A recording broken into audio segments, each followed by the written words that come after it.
à la fois, vous voyez, qu'est-ce que ça signifie politiquement Macron, hein? Quelle nouveauté aussi, parce que là j'ai un papier de Haribé. Macron, c'est uniquement la destruction de ce qu'il y a depuis 1945.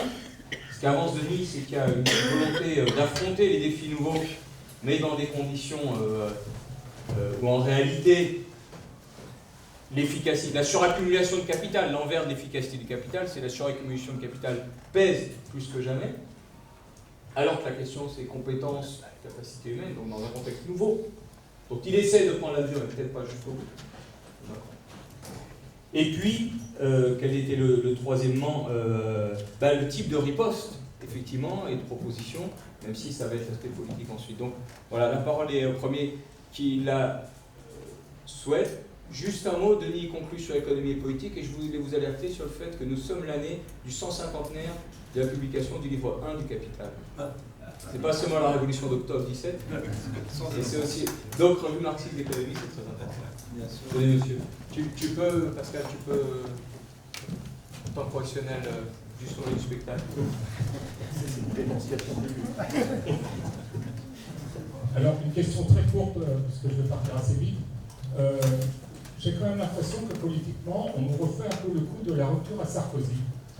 Donc, on va un peu faire le comparatif avec Sarkozy.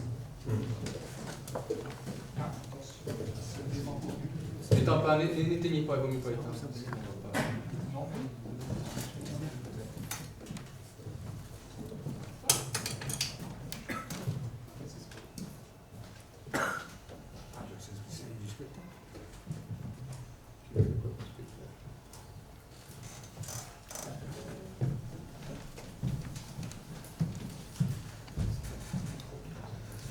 Bonjour. La question est la suivante, c'est que là ils vont nous faire à nouveau le coup du déficit qui ne doit pas être supérieur à 3%. Et est-ce que, bon, tous les problèmes de la dette, quoi, il faudrait pas plus, on ne pourrait les résoudre au minimum qu'au niveau européen. C'est-à-dire qu'il ne faudrait pas essayer de prendre des grandes initiatives pour que, sur le plan européen, tous les mouvements progressistes, y compris d'ailleurs les syndicats, etc., se réunissent, fassent un forum social. Est-ce que vous pouvez vous lever pour la captation? Oui, face à un forum social pour envisager notamment ces problèmes de dette.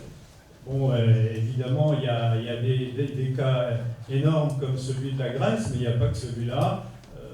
Bon, c'est un peu énormément de pays européens qui sont dans cette situation, et je doute fort que la solution soit franco-française.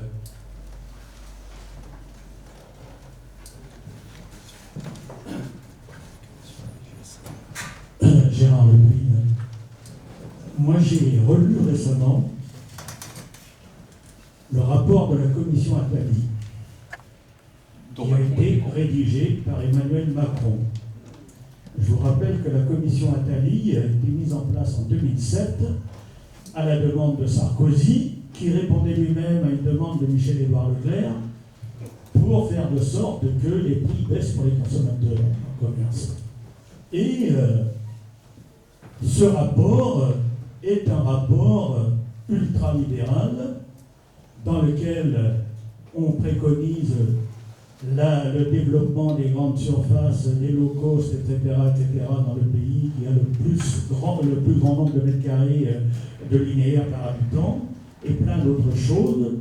J'y ai même trouvé, à la fin du rapport, deux propositions qui, l'une était d'augmenter la CSG et l'autre d'augmenter la TVA de manière à rendre du pouvoir d'achat aux salariés. Donc c'est ce qui va se préconiser, sauf que la TVA a été mise de côté parce que Fillon a fait de sorte que, en la mettant en avant, il a vu que c'était impopulaire, donc Macron l'a pas reprise. Je veux dire par là que il n'y a pas à être surpris par le programme d'Emmanuel Macron.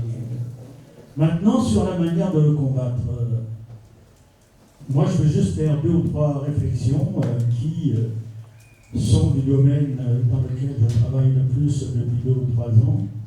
Mais il me semble que si on veut vraiment travailler pour une économie du XXIe siècle qui soit aussi une économie à faible émission de carbone, parce que sinon on va prendre 3 ou 4 degrés d'ici la fin du siècle, on a intérêt quand même à avoir une réflexion qui préconise partout l'économie des matières premières, qu'il s'agisse des métaux, qu'il s'agisse évidemment des énergies fossiles, etc., et une agriculture, bien sûr, beaucoup plus tournée sur l'agroécologie. Par exemple, Macron va faire des états généraux de l'alimentation et de l'agriculture, mais on est en train de ruiner les paysans dans ce pays. Et on est en train de ruiner les paysans de la manière suivante. Comme en céréales, par exemple, en blé notamment, la demande mondiale est supérieure de 3 ou 4% chaque année, l'offre mondiale est supérieure à 3 ou 4% à la demande solvable, ça se traduit par une baisse du prix du blé qui ne couvre plus les coûts de production. Quand on est sorti des quotas laitiers et que la production laitière en Europe a augmenté aussi de 3 ou 4% de plus que la demande solvable, et qu'on a fermé le marché russe, etc., depuis 3 ans, les producteurs de lait ne gagnent plus leur vie et s'endettent. Et donc, ce qu'il y avait déjà dans le rapport Attali, c'était la proposition de faire payer l'addition par les paysans. Donc, je pense qu'on a intérêt à mettre toutes ces questions-là sur la table. Moi, j'essaie de le faire à mon niveau, notamment dans mes chroniques de l'Humanité Dimanche et dans ma collaboration avec le site internet de l'Humanité, voire dans les livres que j'ai écrits. Mais je pense aussi, et je le dis amicalement comme lecteur de la revue depuis plus de 40 ans, je pense qu'économie politique devrait faire beaucoup plus sur ces questions d'économie des matières premières et d'efficacité du capital. Je vois qu'on a de la matière pour reprendre le fil. Caldor. Oui. Après, j'ai Roland Veil aussi. Puis Daniel. Lève-toi pour la captation, c'est plus... Oui, François Caldor.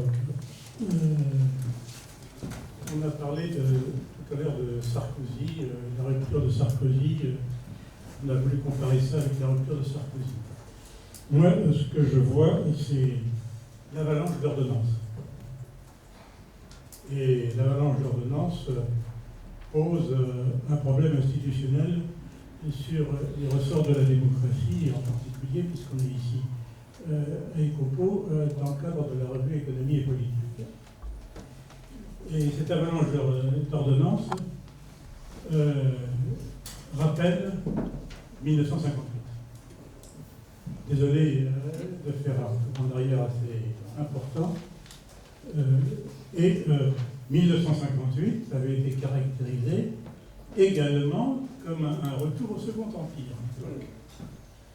Et donc, il y a un réaménagement complet du déploiement du capital au travers de ces institutions. Et il y a un problème que nous vivons tous les jours en ce moment, c'est ce qui se passe avec les ordonnances sur le travail, sur la loi travail. La représentation nationale attend que le projet de loi soit déposé. Les forces économiques et syndicales, soit représentatives de salariés, soit économiques, patronales, sont au courant. Dans le débat démocratique sur l'ensemble de la nation, il y a quelque chose qui ne va pas.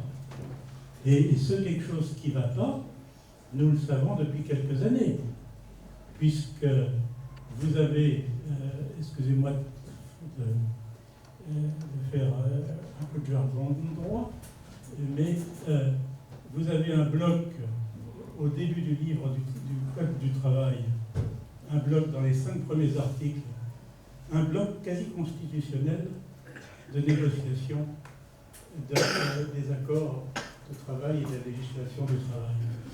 Et ce bloc constitutionnel, c'est l'extension des accords d'entreprise, c'est l'extension des contrats de travail, des contrats d'entreprise, des accords de branche. N'oublions pas qu'avant les congés payés établis sur le plan législatif, ça s'appelait, non pas les congés payés, ça s'appelait les accords Matignon. Donc l'Assemblée nationale, la représentation nationale, c'était pas ça, c'était la représentation des forces économiques et des syndicats. Après 68, ou en 68, nous avons eu affaire aux accords de Grenelle, et non pas les Nauru. C'est venu un peu c'est venu après. Donc, dans la négociation des nouvelles normes, il y a une transformation qui est en train de s'opérer. Et nous devons y veiller. Ça renvoie également à certains principes qui avaient été élaborés dans le plan Rouet-Farman qui a mis sur les fonds baptismaux le pouvoir gaulliste, les problèmes de démocratie dans les prises de décision politiques. Et que Jacques Attali fasse du néo ce que vous voudrez, les choses sont assez anciennes, mais aujourd'hui un peu perfectionnées. Et puis, personnellement, j'ai une idée. Compte tenu de la volonté destructrice de Macron de toute une série d'institutions, sur le plan de l'économie politique, il fut un temps où le taux de l'intérêt légal ou un intérêt légal de rentabilité du capital était autour de 5, 6, 7%. Le taux d'intérêt légal, monsieur de la